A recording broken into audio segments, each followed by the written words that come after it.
अपने ट्विटर पर लिखना। आज यहाँ पर सबसे ज्यादा अगर जरूरत है तो वो है पलायन रोकने की, सबसे ज्यादा अगर जरूरत है तो वो है रोजगार पे काम करने की। सबसे बड़ा प्रश्न ये है कि आज हमारे बीच के युवाओं को रोजगार के लिए बाहर क्यों जाना पड़ता है।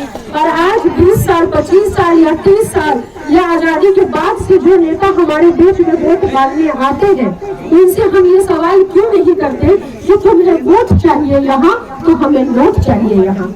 नोट मतलब रोजगार चाहिए यहाँ। कब तक हम बाहर जाकर के काम करेंगे और हमें बांग्लादेशी बना दिया जाएगा या कुछ और बना दिया जाएगा या घुसपैठिया बना दिया जाएगा।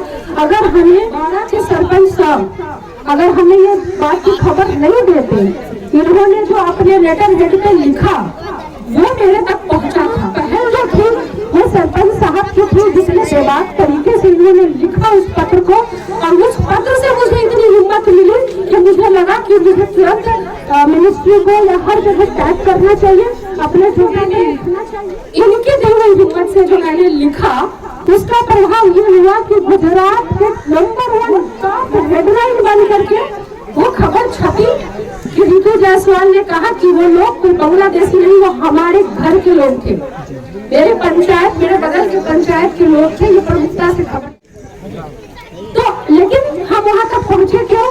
क्योंकि हमें यहाँ रोजगार नहीं है।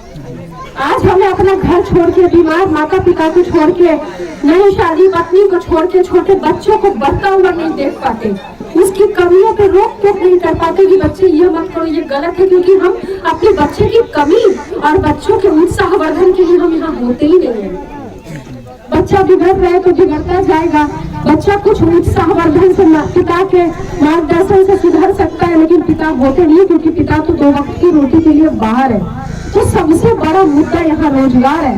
मुझे लगता है कि अगर हर घर में कमाने लायक इतना पैसा हो और युवाओं को बाहर जाने की जरूरत ही नहीं पड़े, तो कोई बच्चा कोई लड़का अपराधी बनना नहीं चाहता है। कोई भी आज अपराध नहीं करना चाहता है, उसे अपराध के लिए मजबूर होना पड़ता है। वो कहते हैं ना कि भूखा पेट जो ना कराए। बंजर जमीन को देखती हूँ, दुख होता है।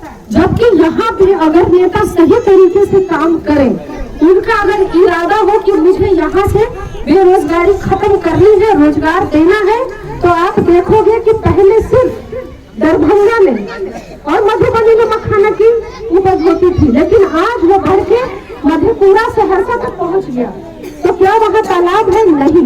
वहाँ पे खेतों में 3 फीट पानी 2 फीट पानी स्टोर करके मखाना की खेती की जा रही है। मैं जाकर के दरभंगा इंस्टीट्यूट मखाना इंस्टीट्यूट में मिली, वहाँ पे मैंने यहाँ की मिट्टी को सॉइल टेस्ट के लिए भेजा। उन्होंने कहा कि इतना आज तक बिहार में किसी नेता को किसी मखाना इंस्टीट्यूट में आकर के उसके बारे में इतनी जिज्ञासा से बात करते हमने नहीं देखा। आप वाकई चाहती हैं और हम सच में चाहते हैं कि यहाँ पे मखाना की खेती शुरू हो। जो हमारी बंजर पड़ी जमीनें हैं उसको उपजाऊ होने की जरूरत नहीं है, बस पानी की व्यवस्था और सरकार ने उतनी व्यवस्था दी है, बस हमारे नेता को उतनी न समझ है, ना वो लोगों को बता पाते हैं और ना वो सुविधाएं वो सब्सिडी दिला पाते हैं।